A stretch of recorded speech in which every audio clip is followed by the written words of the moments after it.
Is OneDrive hogging all your bandwidth? Tired of slow internet because it's downloading at full speed? Here's how to limit its download rate in seconds. We'll click through OneDrive settings to find the hidden toggle. Just follow these 6 simple steps. All right, let's jump in.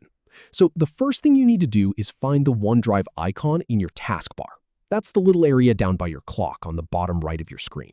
It usually looks like a white or blue cloud. Just give it a single click to open up the menu. Don't worry if you don't see it right away. Sometimes it's hiding behind that little upward arrow that shows hidden icons. Click that arrow first if you need to, and you'll find it. Now that the menu is open, you'll see a few different options. What we want is the gear icon in the bottom right corner of that pop-up window. It looks like a little cogwheel. Go ahead and click on that. This is where all the good settings live, so you're on the right track. Once you click that gear icon, a new menu will pop up. From this menu, you want to select Settings. It should be one of the first options you see. Just click on it, and it will open up the main OneDrive settings window. And here's where we start getting into the real controls. In the Settings window, you'll see a few tabs across the top. You want to click on the one that says Sync and Backup. This is where OneDrive manages how it handles your files, both uploading and downloading. You're doing great so far.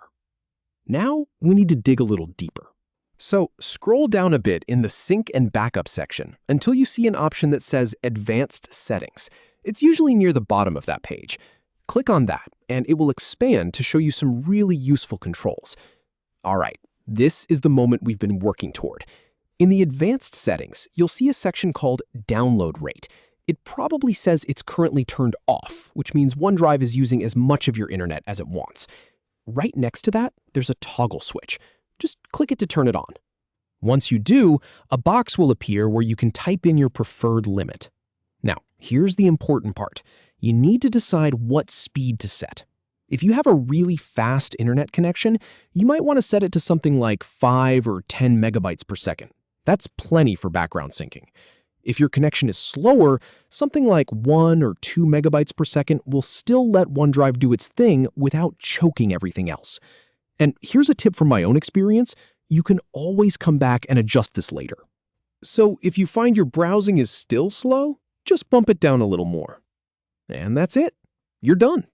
Now OneDrive will behave itself and leave plenty of room for your video calls, your streaming, and your web browsing. You've taken back control of your bandwidth, and it only took a few clicks. Thanks for following along.